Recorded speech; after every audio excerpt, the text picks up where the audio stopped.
Boa noite a todos, mais um episódio do The Dealers, que vai ao ar todas as terças-feiras às 18 horas, sempre trazendo figuras ilustres, amigos queridos.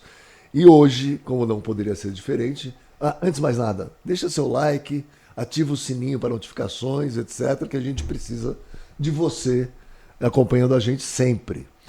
E, como eu falei, hoje não podia ser diferente, que eu estou aqui com um amigo querido, que eu conheço ele há mais de 20 anos.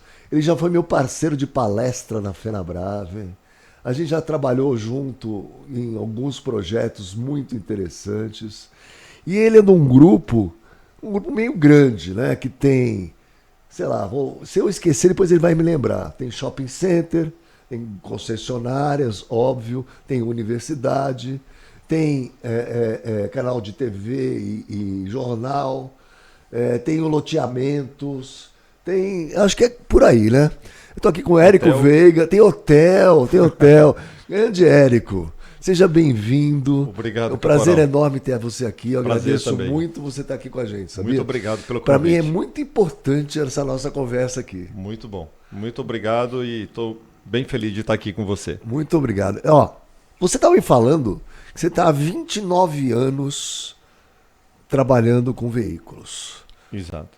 Conta pra gente como é que começou. Eu sei da história, mas o pessoal quer saber. Conta aí. Eu comecei, na realidade, eu morava em Campinas e fazia faculdade em Piracicaba. Então, mas espera aí, calma. Já mudou tudo, porque você é de Teresina, no Piauí, há 30 anos, pelo menos. Na realidade, eu nasci em Resende, no Rio de Janeiro, e bem novo já fui para Campinas. Meu pai, na época, trabalhava numa empresa que tinha uma fábrica em Campinas e ele foi para essa fábrica gerenciar essa fábrica, ele foi liderar essa fábrica.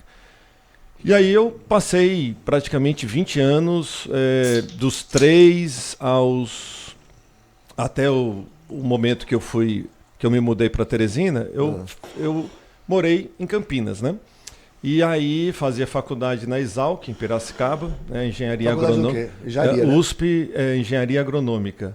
Eu estava já no 4º ano da USP, na Exalc, quando meu pai tinha entrado numa sociedade de uma concessionária e eu, a concessionária em Teresina, né? E eu sempre passava férias na casa do meu avô, que é o litoral do Piauí, ficava em Parnaíba. No litoral do Piauí. Maravilhoso, por sinal. Maravilhoso. Muito bonito. E aí no dia 26 de dezembro de 1996, eu cheguei em Teresina, pousei em Teresina para pegar o carro e ir para Parnaíba, que fica a 327 quilômetros, que era o litoral, que era a casa do meu avô. E aí eu pedi para a pessoa que ia me levar, para antes de eu ir a Parnaíba, eu conhecer a obra que meu pai estava fazendo. Em sociedade, da concessionária. Em sociedade com uma outra pessoa que morava em Teresina. Meu pai morava em Campinas, até hoje trabalha com indústria metalúrgica, né? E aí ele entrou nessa sociedade e eu fui conhecer a loja. Quando eu cheguei na loja, eu fiquei tão impressionado com a loja, com a dimensão, né? Um investimento muito grande na época. O mercado era bem diferente de hoje, né? E aí eu cancelei minha ida para Parnaíba, que eu ia passar o Réveillon lá na casa do meu avô. Você resolveu ficar na obra. Meu avô ficou bem preocupado e tal. Eu disse, não, eu fiquei preocupado aqui com esse investimento do meu pai, né? Resumo, Caporal, nunca mais fui embora de Teresina. Sério? Sério. Tranquei minha faculdade. Meu pai ficou bem chateado na época, mas eu vi que aquele negócio era um negócio muito importante dentro da... Mas você já gostava de trabalhar com compra e venda de veículos? Sempre gostei de carro. Meu avô era sócio de um grupo que trabalhava com concessionária Chevrolet, né, no passado. E eu sempre ia para a casa dele, né, em Parnaíba, e ia para a concessionária lá, ia para a oficina, ficava... E assim, no fundo, eu tinha uma vontade muito grande de trabalhar com vendas. Eu sempre gostei de vender, vendia fruta para os vizinhos onde eu morava e tal, né? E aí, quando eu entrei na faculdade, eu queria trabalhar com o mercado futuro de produtos agrícolas. Essa era a minha visão. Ia fazer a faculdade, não para produzir, né, mas para mas para comercializar os produtos no mercado futuro. Era a minha ideia. Eu achava que isso, e realmente depois o tempo passou e mostrou que é verdade, né? Muitas pessoas hoje ganham muito dinheiro com isso, né? Sim. Comercializando a produção de quem produz. Tem gente que produz e tem gente que vive só comercializando a produção futura, né? Eu tinha essa visão. Mas eu sempre gostei de concessionária, sempre gostei de carro. Minha mãe disse que a primeira palavra que eu falei foi carrão, né? Não foi nem pai, nem mãe, nem nada. Carrão. Foi carrão. E disse que eu pegava o prato, tampa de panela e ficava carrão, carrão, carrão. Minha mãe não sabe nem como é que isso surgiu. Mas eu me preocupei com o investimento, né, com o tamanho da obra, com algumas coisas que eu vi, né, lá na hora que eu cheguei, eu disse, pai, eu acho que a gente está dando um passo maior do que a perna e tal. E teu pai ficou feliz de você ter ficado lá? Não. Ele ficou muito contrariado. Ele achava que eu não tinha a maturidade para tirar nenhuma conclusão, né? E que eu não deveria fazer aquilo de maneira nenhuma. E não abandonar a faculdade, né? Exatamente. Mas foi um chamamento que eu tive que eu não teve quem mudasse. Inclusive, eu não fui nem para o Réveillon. Meu avô ficou bem contrariado nessa época. Meu avô já é falecido, mas ele ficou bem contrariado. Meu filho, está tudo organizado aqui, tudo isso. Meu avô, eu vou ficar aqui, eu vou entender essa situação aqui e tal. Aí foi uma coisa atrás da outra, né? Na época a gente teve muito problema, o mercado inaugurou pequeno. Quando a concessionária? Aí inaugurou em julho de 97. 6, 7 meses depois dessa data que eu cheguei, acompanhei o final da obra, né? A inauguração foi bem prestigiada, a gente conseguiu vender o lote inicial todinho, né? Chegaram 2 carretas na época de Clio, Renault Clio, Renault 19, né? Eram carros difíceis de serem. Twingo, né? Twingo. Quando eu vi o Twingo descendo, eu disse, nossa, não vai ser fácil vender esses carros e tal, mas a concorrência em Teresina na época era bem menor, né? A gente tinha uma quantidade de concorrentes ínfima em relação ao que tem hoje, né?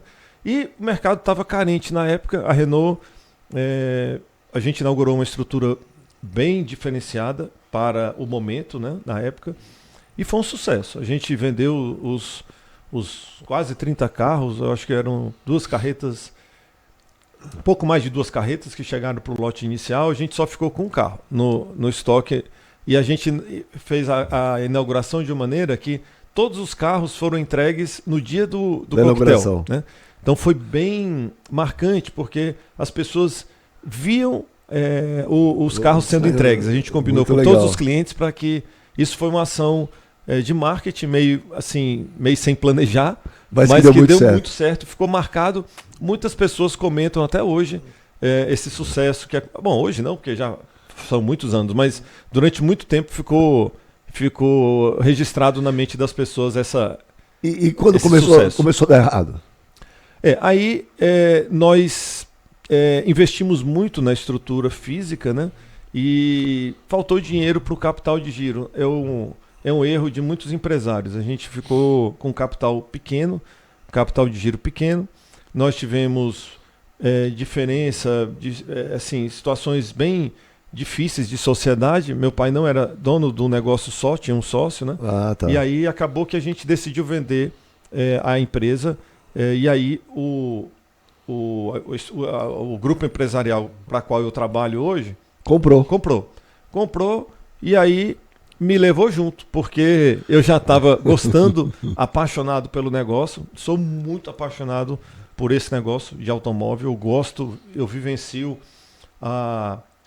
o negócio mesmo. Eu tenho um prazer então, a concessionária é a Via Paris. Era Paris Automóveis na época, hoje é Via Paris. Mas é no mesmo local?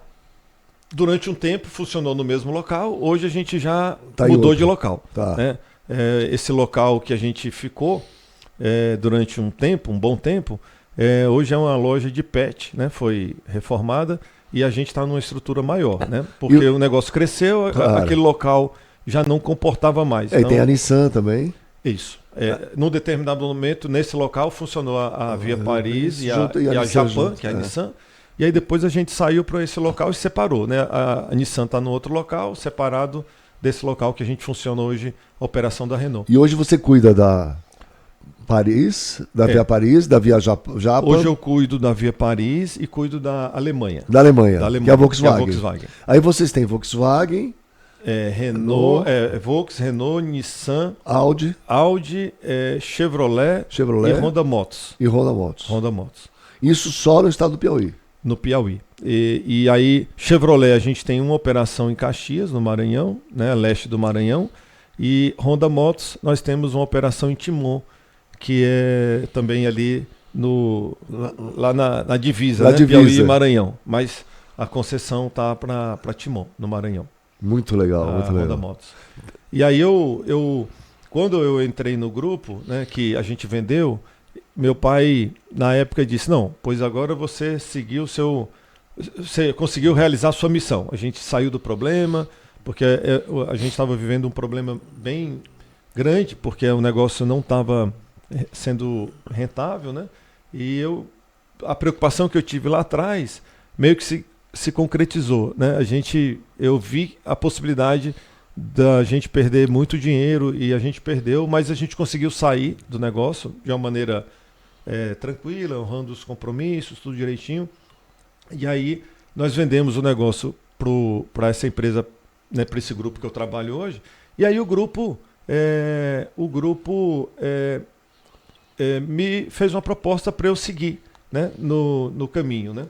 E aí inicialmente eu entrei no grupo para trabalhar em seminovos, né, como gestor de seminovos, durante um ano, que foi o ano da negociação, que eu já sabia que a empresa que meu pai era sócio não tinha mais viabilidade, né? E aí eu percebi que existia uma possibilidade desse grupo comprar. Eu fui contratado no grupo com essa condição. Disse: olha, eu me proponho a vir para cá, mas com a esperança de vocês comprarem esse negócio do meu pai. E assim aconteceu. Um ano, praticamente, eu entrei no grupo dia 15 de dezembro de 99, quando no dia 20 de dezembro de 2000, a Renault assinou o contrato de concessão com o grupo G4R. E aí eu assumi, eu vendi tanto negócio, dizendo que era um negócio bom, Bom, já que é bom, toma conta e faz esse negócio dar resultado. Aí depois de um ano eu voltei para a Renault, agora já como gestor executivo do grupo, né? E com o desafio de realizar tudo que eu tinha dito que era um negócio. Que eu disse: olha, compre, que o negócio é viável, tem lucro. Aí eu me lembro que eu escutei dos sócios: bom, agora você volta como dono. Você não disse que faltava era capital de giro? Pois agora eu tenho capital de giro para você fazer esse negócio ser viável, né? E assim eu fui com muita vontade, porque eu consegui, Caporal, meio que colocar em prática o sonho do meu pai. Meu pai tinha um sonho de ter um negócio. Meu pai é piauiense, que com 13 anos disse para o meu avô que ele não queria nada a não ser estudar no melhor colégio do Brasil. Ele não tinha outra prioridade, ele queria ter o melhor estudo, né? E aí ele com 13, 14 anos, se mudou para São Paulo para estudar no Arquidiocesano, que na época era um dos melhores colégios do Brasil. Onde eu estudei? E era um colégio interno na época, né?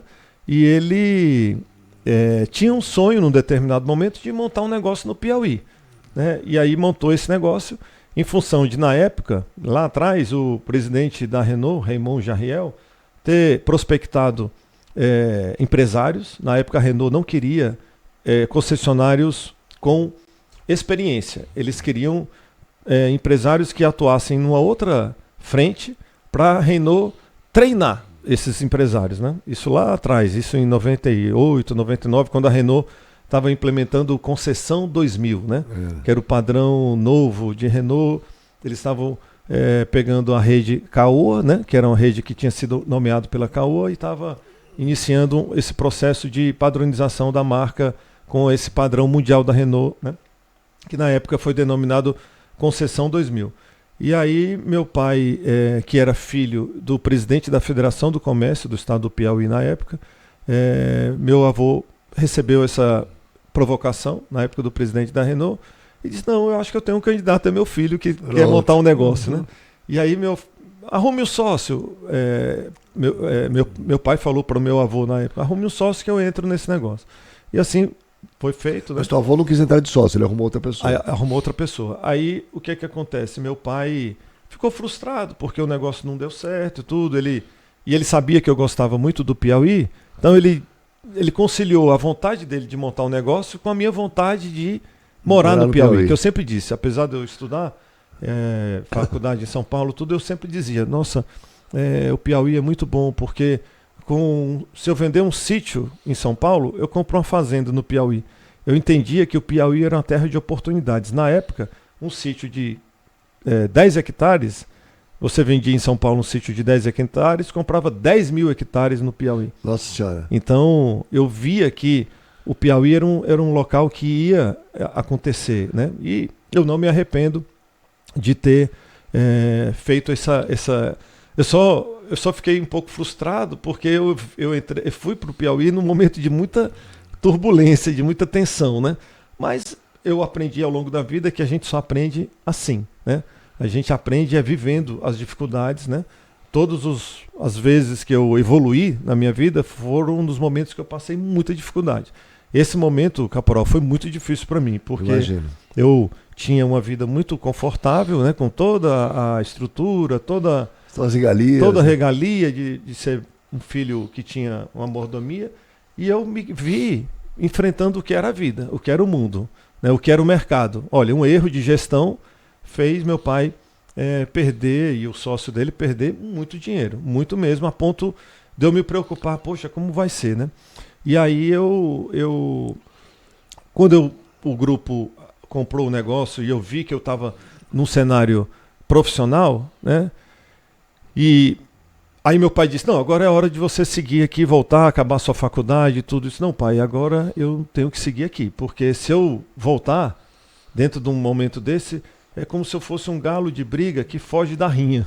Eu não vou servir para brigar, para enfrentar mais as dificuldades. Vendemos o negócio, estou nesse momento de dificuldade, eu tenho que vencer aqui.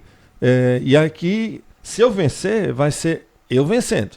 Não vai ser porque eu sou isso ou aquilo, não. Eu estou aqui para vencer sozinho, dentro de um cenário profissional, que eu estou inserido aqui, um grupo estruturado. Na época, o grupo tinha atuação nacional, com um produto muito grande, que era um bingo eletrônico. Né? Poupa-ganha. E eu sempre, poxa, se eu tenho acesso a esse empresário que está atuando no Brasil todo, poxa, eu tenho que vencer com esse cara. O limite aqui vai ser a minha competência, porque se o cara conseguiu sair do Piauí e está em todo o Brasil, e eu estou tendo a confiança de tocar um negócio desse cara, eu tenho que demonstrar que eu sou bom. Você lembra como é que era o Poupa-ganha? Como é que funcionava?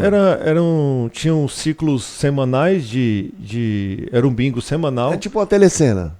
Exatamente. E acontecia semanalmente sorteios. Eu acho que chegou a ter atuação, eu acho que em quase todos os estados do Brasil, não me lembro exatamente quantos, mas era gigante, era uma operação. O Poupa-ganha chegou a ser o maior cliente frotista da GM durante bom tempo, foi o maior patrocinador do Campeonato Paulista, foi o maior doador do Criança Esperança durante um bom tempo também, era, acho, o maior patrocinador, o maior anunciante da Globo Nordeste durante alguns anos também. E assim, eu fiquei muito empolgado, muito motivado para fazer com que as coisas que eu sonhei, né, no momento que o negócio era do meu pai e que o negócio não rodou, né, eu disse, bom, e agora eu vou testar se minhas ideias, minhas convicções são reais, né, se eu consigo colocar isso em prática. Caporal, sem brincadeira e modéstia à parte, nesses 3, 4 primeiros anos, nós tivemos assim, uma operação exemplar na Renault. A gente foi para a França, ganhei prêmio, a gente foi o maior vendedor de Clio no final de semana de Renault Portas Abertas, ganhamos prêmio de maior conformidade, a maior pontuação mundial na primeira auditoria de conformidade dos padrões comerciais da marca. A Pricewaterhouse fazia uma auditoria mundial, né, em todo o mundo, né, e na primeira auditoria a maior pontuação numa concessionária foi na época Via Paris. Aí até o Luca Alexandre Menard, que era o presidente da América Latina da Renault, foi entregar um troféu pra gente lá em Teresina. É muito interessante isso, porque a gente que está fora do eixo, né, do norte, nordeste e tal, tá aqui, a gente não dá conta, como por exemplo, o grupo de vocês, e tem outros espalhados pelo Brasil, né, assim, mas vocês foram muito inovadores em uma série de coisas lá em Teresina, no Piauí. Né, que a maioria das pessoas, inclusive aqui do Sul, nem conhece, nunca foram lá. Exatamente. Porque raramente alguém ia passar férias em Teresina. A gente é muito focado em processo, muito focado, muito profissional, muito de planejar, de organizar, não é de fazer as coisas no improviso. A gente tem processo de decisão, você está entendendo? E a gente procura ser disciplinado em relação a isso. Não é aquela coisa, vai fazendo aí. Não. A gente já, desde muito... Eu sei que hoje muita gente já está indo por esse caminho, né? De organizar, de planejar as operações e tudo mais. Mas a gente já começou a fazer isso lá atrás, né? Quando a gente fazia mega vendas, mega peças, tudo no grupo, né? Isso foi começo dos anos 2000. Exatamente. Aí. Agora, tem uma coisa que é inovadora, que é muito legal, que vocês fizeram, eu não sei como é que está hoje, porque eu não fui ver recentemente, mas vocês fizeram a primeira oficina multimarcas, né? Uma oficina que atendia todas as marcas do grupo. Isso indo contra, muitas vezes, a montadora, indo, né? Assim, por que a gente não pode ter uma oficina onde tenha lá as baias da Nissan, da Renault, da Chevrolet, da Volkswagen, etc. Na realidade, a gente planejou isso. Durante um bom tempo, né? Planejou, mas a gente não colocou em prática. A gente aprovou nas montadoras essa oficina. Eu lembro disso. Ia ser uma operação... que eu acredito que ia ser a primeira do Brasil, né, nessa modalidade, que teria o pós-vendas unificado. Exatamente. A gente teria o showroom separado e um pós-vendas unificado, mesmo tendo uma gestão separada, mas fisicamente unificado. A gente chegou a aprovar e até fazer o projeto da estrutura física, mas... foi quando aconteceu uma dessas crises gigantes aí. 2008. Eu acho que foi, 2008. Porque eu vi o projeto tudo antes de 2008. Eu acho que foi nesse momento que a gente ficou na dúvida e acabou não fazendo, né? E aí não seguiu, apesar de a gente ter tido todas as chancelas para fazer. E aí, não pensa em fazer outra vez? Não, hoje não faz muito sentido. Não é, até porque o local que a gente ia fazer hoje tem uma estrutura da Havan. Virou a loja da Havan. Uma loja gigante lá da Havan. Mas antes era o Empório de Seminovos, não era? Era o Empório. Aí o Empório saiu, foi lá para o shopping, né? Exatamente por conta da chegada da Havan, que fez uma proposta muito boa lá de locação no imóvel, né? E aí a gente foi para uma outra estrutura e hoje nossos seminovos estão separados por marca. Cada diretor de marca, né, cuida dos seus seminovos, não está centralizado. E em algum momento também vocês fizeram a Carru, né? Fizemos uma centralização lá no Seminovos, que era no Empório, né? Que era o Carzap, e depois foi para o Carru, no shopping. Começou o Carzap. Carzap, né? Lá atrás no Empório, né? Que era a estrutura ali na João 23, que hoje virou a Havan. Aí depois a gente colocou o Carru, que era uma estrutura no shopping, e aí... E era praticamente tipo uma Cavac, vai? Isso. Era mais ou menos uma isso? Estrutura online, né? Com um foco bastante online, que hoje existe ainda esse foco online, mas o cliente é direcionado para as nossas lojas. A marca Carru ainda existe? Existe. Então ele pode comprar através da Carru, pode comprar. Só que é direcionado para... Direcionado para o proprietário do carro, no caso, né? Cada loja tem o seu estoque, cada estrutura tem seu estoque, tem os carros de corretagem também, que são direcionados para as lojas. E tem essa vitrine, né, online que funciona, né, que ainda está operando e que a gente pesca, vamos dizer assim, esse cliente online que já tem essa marca que foi uma marca que foi criada e que já tem a sua penetração, né? Lá na nossa região. Muito legal isso. E me diz uma coisa, hoje vocês operam num esquema de quase um triunvirato, não é isso? Como assim? Não é. Desde que eu conheço vocês, é você, o Sérgio e o Fernando. E vocês vão se revezando, às vezes, ou nas marcas, ou em algumas operações. Não, hoje cada operação tem o seu dono, né? E tem a diretoria corporativa, que... é separado. Que eles ficam acima dos executivos de marca, né? Tá. Então, tem o Alexandre Leão, que fica na Chevrolet, eu fico na Volks e na Renault, a Érica fica na Nissan, aí tem o Fábio, que fica na Honda Motos, o Roberto, que fica na Audi, e de maneira que tem um dono, né? E aí embaixo da gente tem a nossa estrutura de gestores que tomam conta de cada departamento, como se cada departamento fosse uma empresa separada. Né? E aí tem que dar resultado, tem que prestar conta, a gente tem toda uma estrutura de reconhecimento, né, de resultado, de objetivos, tem uma estrutura que funciona com ciclos mensais, né, de consolidação de resultado e de reconhecimento pelo bom trabalho de cada um. Muito bom. Mas eu estava até comentando aqui com o Thiago, que depois vai falar depois, assim, vocês não são um grupo familiar tradicional igual a maioria das concessionárias do Brasil. Isso. Né? Vocês têm uma estrutura porque um grupo tem muita atividade diferente, é muito segmentado. Né? Tem hospital também, não tem? Não, é universidade. Não, é universidade. Tem universidade. E aí tem o dono, né? O Paulo Guimarães, aí tem alguns filhos do dono que operam em alguma coisa, mas não dá, não tem família suficiente para ter braço para cuidar de tanta coisa, não é assim? Na realidade, a gente trabalha num ambiente muito profissional, né? De muito acompanhamento, de muita apuração de resultado, de muita experiência mesmo. Nós somos inquietos, né, com a melhoria corporal. É uma coisa que eu gosto de novidade. Eu sou uma pessoa que me motiva a trabalhar com o novo. Sempre gostei disso. Então, na época lá do BDC, por exemplo, que eu até fui palestrante junto com você, né? Na Fenabrave. Que até alguém levantou a mão e falou assim: Caporal, você inventou o negócio do CRM, agora você vem com essa historinha de BDC. Que é isso? E assim, é impressionante como hoje, como está atual aquilo, né? Não é impressionante? Que na época parecia-se uma coisa do outro mundo. Que as pessoas olhavam, nossa, mas como é isso, tal, né? Quantas pessoas vocês têm na central de negócios? E hoje, se você não tiver isso, hoje, se você não tiver uma estrutura organizada, você... Inclusive, tem empresa hoje vivendo só disso, né? Sim. Você terceiriza... Essa semana mesmo, eu fiz uma operação...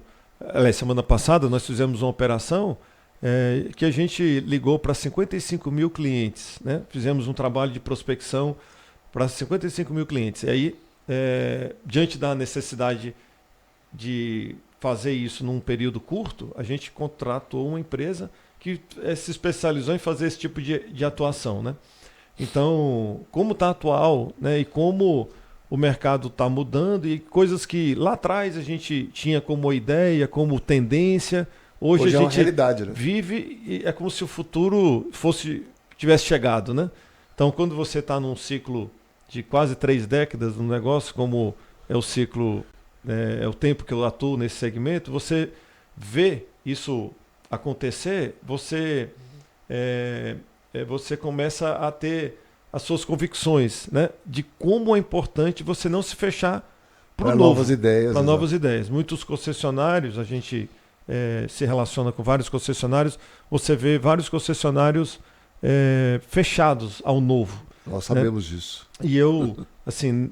posso dizer para você, e eu acho que você concorda comigo, nunca o velho vai deixar de existir, ou pelo menos vai demorar muito, né? Aquele negócio de comprar e vender o carro é uma coisa que vai existir durante muito tempo. Não é que vai deixar de existir. Mas hoje já tem um cliente que se consolidou em assinar o carro, né? Já tem um cliente que se consolidou em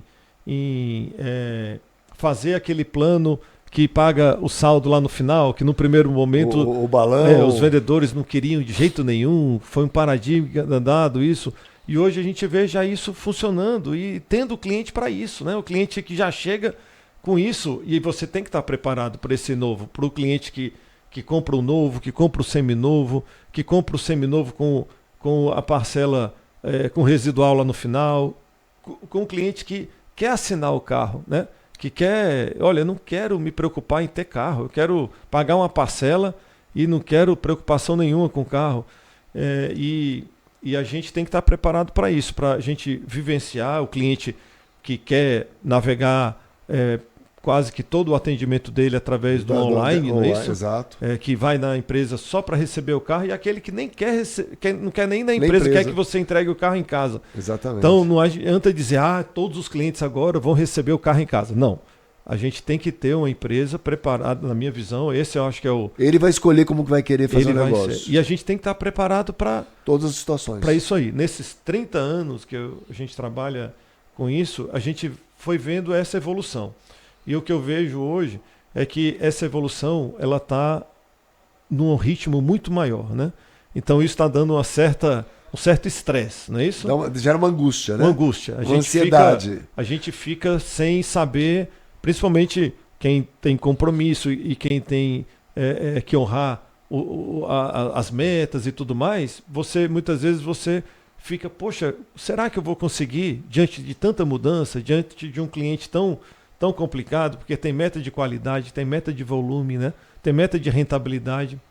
Então a gente conseguir consolidar isso diante dessa, como se fosse assim para eu colocar isso, é um conflito de gerações, né? Na realidade você lida com várias gerações dentro da empresa e fora, né? Você lida com pessoas que têm 20 anos, 22 anos, 18 anos já, que é um cliente totalmente diferente daquele que tem 55, 60 anos, não é isso?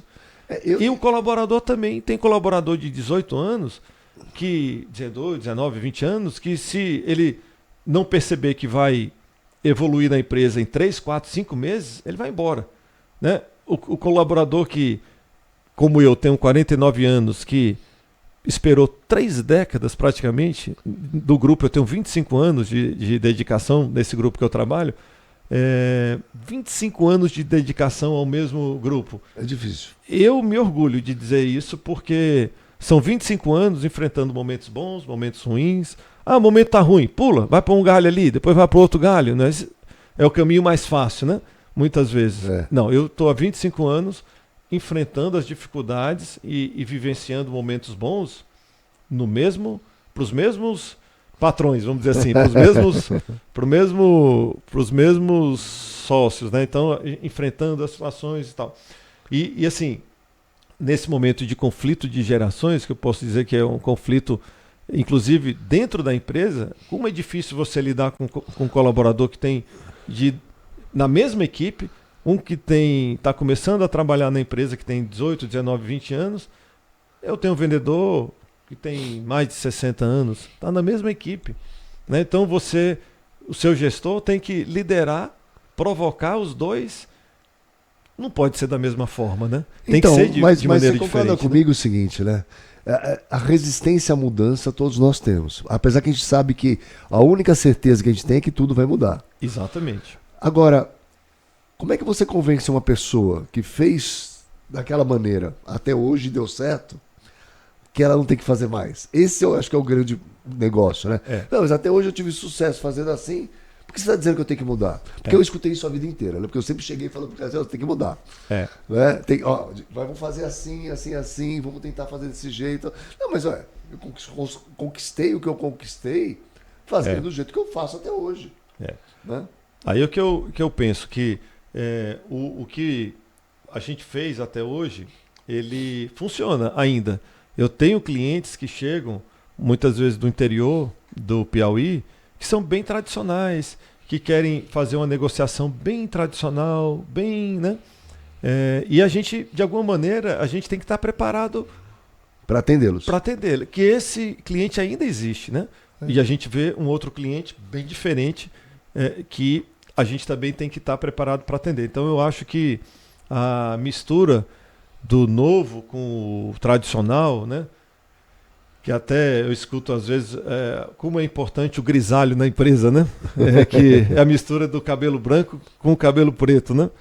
E aí nem tudo jovem, nem tudo tradicional, velho, né? Aquela coisa da mistura. Para continuar atendendo todos os públicos. Eu acho que esse é o ponto. E a gente, como líder, né? Como líder de equipe, sabendo lidar com essas diferentes maneiras de agir, né? Tanto dos colaboradores quanto dos clientes e inclusive dos nossos parceiros, né? Que a gente vê parceiros mais adaptados, outros menos adaptados a esse novo momento, e a gente tem que ir navegando para conseguir fazer aquele tripé que é a rentabilidade, a participação de mercado e a qualidade, né? É isso aí.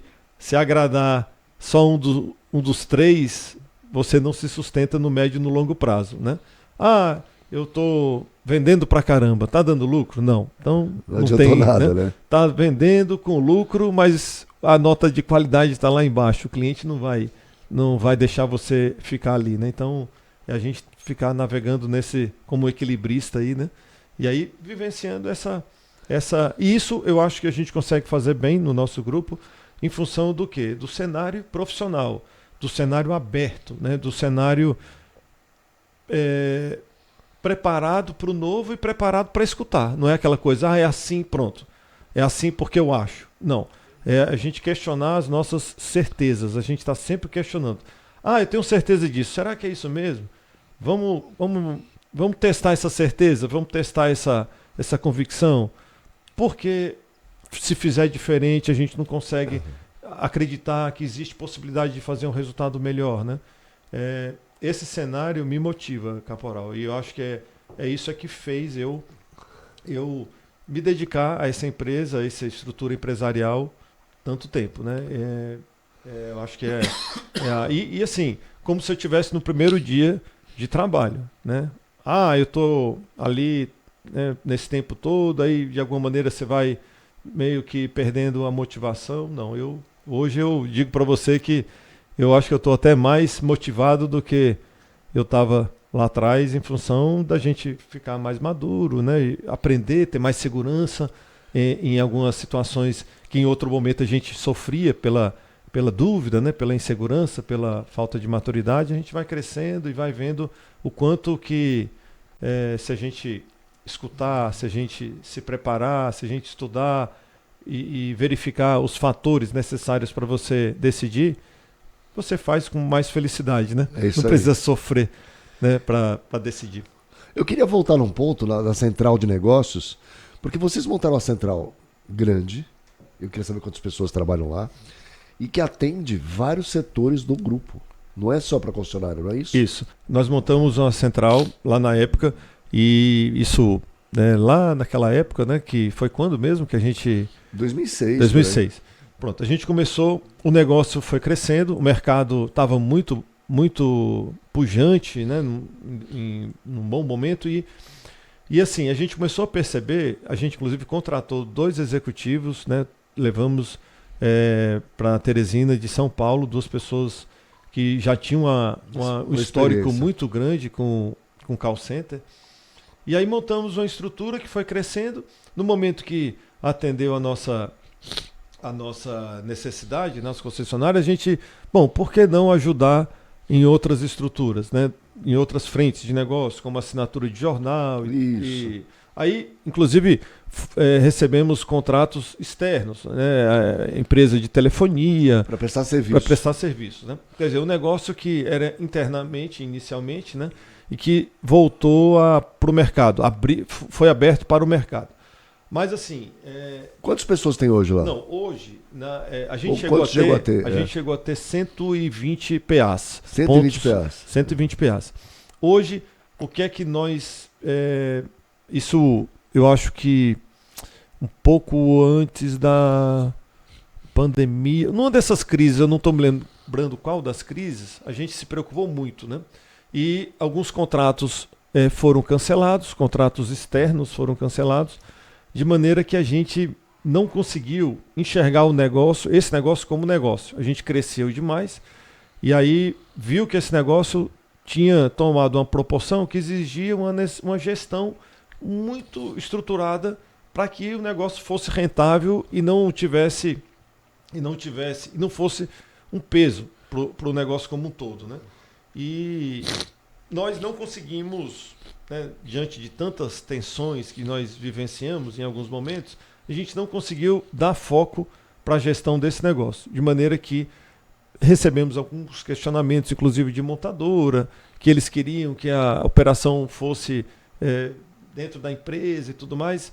Hoje a gente tem, cada marca tem a sua central. A gente voltou ao que era no passado, né? A gente tem tem a nossa central, eu tenho na Via Paris, eu tenho a central. Ela recebe os leads hoje. Recebe os leads, faz o agendamento, né, faz prospecção de oficina, né, prospecção de veículos também. Pesquisa de satisfação de cliente. Pesquisa de satisfação. E é algo que a gente não consegue nem imaginar a concessionária sem essa estrutura, né? Assim como a gente tem outras atividades muito básicas na concessionária, essa é uma estrutura que não tem como fugir, né? A estrutura de agendamento, por exemplo, de oficina, hoje é o pulmão da oficina, né? Então a gente tem isso bem organizado. A gente, essas pessoas que trabalhavam com a gente, um deles ainda trabalha, né? Nos ajuda na condução da coisa, no sentido da padronização dos processos, né? Na organização dos processos, ainda está com a gente, e a gente, cada operador, cada diretor de marca cuida da sua estrutura, e navegamos bem nesse assunto. Lá atrás a gente aprendeu muito, você foi um provocador disso, e um incentivador, e alguém que abriu nossa mente, né? Você sempre teve essa atitude de provocar e de mostrar o novo, mostrar o caminho que ainda vai ser construído, né? Alguns concessionários, alguns executivos, eu acho que não deram a importância para isso, e hoje eu acho que vários deles não estão mais no mercado, negócio, né? No negócio. Eu vejo pessoas que lá atrás eram referências, né? A gente que está há muito tempo no negócio, a gente, poxa, cadê fulano, né? Não saiu do negócio. Não só a empresa, mas executivos também, né? Executivos que tinham uma super atuação e tudo, de uma hora para outra se tornam obsoletos exatamente por não estarem preparados. Principalmente as marcas tradicionais, né? E assim, uma coisa que eu acredito também, que assim, eu aprendi na experiência, Caporal, que não tem o certo e o errado, né? O certo é centralizar ou o certo é descentralizar? Mas você centralizou e descentralizou, né? Bom, o certo é o que dá... Funciona para você naquele momento. Naquele momento. Então, existem momentos que a gente tem que centralizar, existem momentos que a gente tem que separar. Serve para mim, mas não serve. Em alguns momentos a gente fez muita visita para aprender, né? E aí não é pegar o que você aprendeu e copiar, fazer um copy-paste, né? Mas é pegar os insights ali e adaptar, e em alguns momentos mudar mesmo. Não, deixa eu experimentar dessa maneira, deixa eu checar. Isso, para você fazer, você tem que estar no ambiente profissional, para você ter essa oportunidade de checar, de experimentar, né? E é o que a gente faz muito lá. Então, quando as pessoas visitam a gente, mas já mudou. Por que mudou? Porque tem que mudar, porque se ficar parado, qual é a razão de ser, né? Isso então, aí. Eu mesmo já passei em várias marcas, né, lá do grupo. Eric, você está onde agora? Eu disse, eu estou aqui, mas qualquer hora eu mudo. E assim, o bom é você se dedicar, fazer bem feito, naquele momento, da melhor maneira, né? Fazendo com que seu time se inspire para fazer bem feito naquele momento e entregar o máximo de resultado, que é o que motiva a gente que é líder, né, que é gestor. Eu tenho uma pergunta para você. Você que já trabalha com várias marcas e tudo mais. Quando a montadora propõe um negócio novo, e muitos dão certo, uns não dão certo, mas uns dão certo, né? Por que as outras marcas não fazem igual? Ou por que você que está no grupo não leva isso para uma outra marca? Toda marca tem o padrão, não é isso? E o padrão, eu acho que é consequência um pouco da cultura, né? Da jornada de aprendizado da marca e do que a marca acredita a nível mundial e tudo mais, né? Mas assim, o cliente não é parecido? É parecido, é até uma boa pergunta, Caporal. Por que um padrão que funciona numa marca não vai para outra, né? Eu sou franco, eu não sei essa resposta não. E vocês nunca tiveram vontade de falar assim, eu vou botar o atendimento premium aqui na Volkswagen? Não dá, por quê? Porque a gente é cobrado pelo padrão pelo padrão, né? Então, mas quando vai o executivo da montadora lá, né? O cara que vai lá cuida de pós-venda, regional, né? Não se discute com ele. Deixa eu te levar aqui, mostrar aqui na Canadá como é que funciona. E você não acha que seria viável isso aqui? Muitas vezes eles até têm a curiosidade. Eu confesso a você que como é que está funcionando lá, né? Existe essa curiosidade a maioria hoje dos grupos eu acho que é multimarcas, né? Exatamente. Antes era raro ser multimarcas, hoje é normal ser multimarcas, né? Então eu acho que hoje é raro ser monomarca. Exato. Eu tenho um amigo meu que está vindo aqui para a gente conversar, inclusive, ele faz questão de ser monomarca. Mas ele já virou o maior da América Latina, naquela marca. Eu posso dizer o seguinte, existe sim essa curiosidade dos executivos de uma marca em relação a outra, eles sempre procuram saber, eu já vivenciei isso várias vezes, mas mudar não é fácil, porque tem o relacionamento com a associação, né, dos concessionários da marca, tem toda uma cultura envolvida que eu acho que é um fator que dificulta muito. Inclusive, boas ideias. Eu penso que... Isso acaba sendo um empecilho para você implantar uma nova ideia. Eu já vivenciei muitos momentos que eu não entendia por que não se resolve isso? Né? Aí eu escutava, não, porque tem que negociar com A, com B, com C. E muitas vezes as pessoas envolvidas não entendem da mesma maneira e tudo mais. É curioso. Dentro de uma empresa, tem isso também, eu acho, Caporal. Quando o cara é dono da empresa sozinho, ele, não, vou fazer isso, vou fazer aquilo, né? Não tem muita dificuldade dele fazer as experiências. Quando ele está numa empresa maior, ele já tem que, para eu fazer uma experiência, eu tenho que explicar, tenho que negociar internamente, não é isso?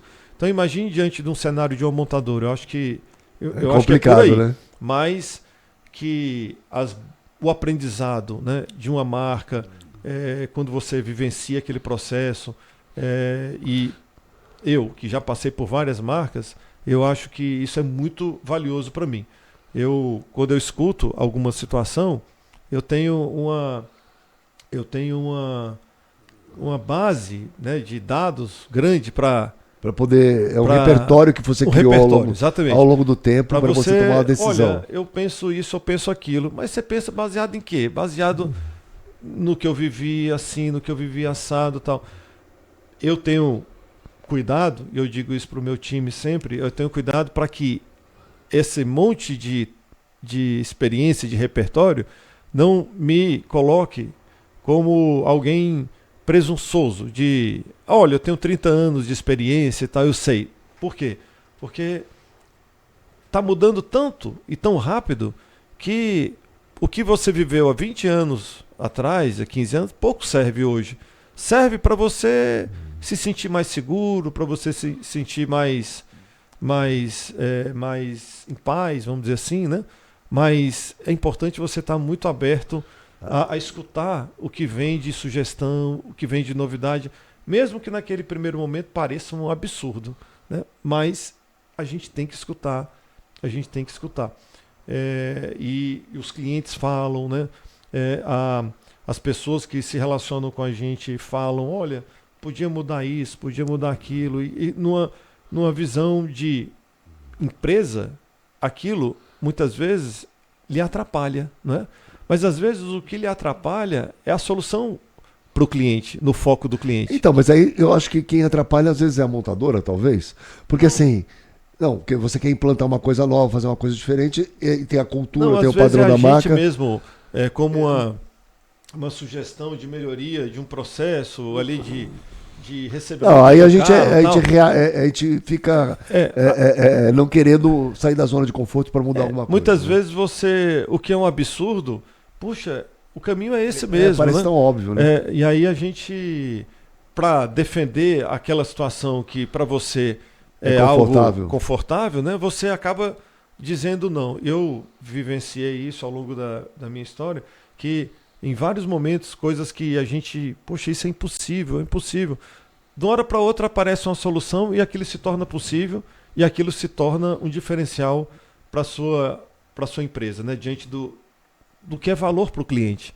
Porque às vezes você está trabalhando coisas que para você é muito importante, mas não é para o cliente, né? Então. Isso a gente escuta muito quando a gente conversa com os vendedores, com os consultores técnicos. Poxa, aquela sugestão que vai mudar muito a experiência do cliente, vai agradar muito o cliente e que a gente não dá valor porque aquilo é difícil, é complicado, vai ter que mudar o processo, vai ter que mudar, às vezes, o layout de uma estrutura e que não, deixa para depois e você escutar. Pô, sempre foi assim. Pô, mas então, é aquela história que eu falei, ponto, né? Esse é o ponto de você realmente eu me motivo quando eu percebo que alguém está me dando uma sugestão, eu procuro, né, ao longo do tempo, eu procuro escutar isso e procuro me esforçar nesse sentido, né? Isso eu acho que é uma das coisas que me marcam assim diante da minha equipe. A equipe ela não pode ter, não vou dar essa sugestão não, porque não vai dar em nada. Poxa, tem uma sugestão, você tem que valorizar, anotar, fazer o follow-up daquilo ali diante da equipe. Olha, não resolvi ainda, mas estou pensando, porque são dessas sugestões que você vai conseguindo melhorar seu resultado, melhorar o compromisso do time com a sua empresa, com você, né? E é desse tipo de situação que acontece a evolução do mercado. É isso aí. Existem coisas que a gente vive hoje que há 3 anos atrás, há 4 anos atrás, eu acho, né? Não tinha carro de assinatura no Brasil.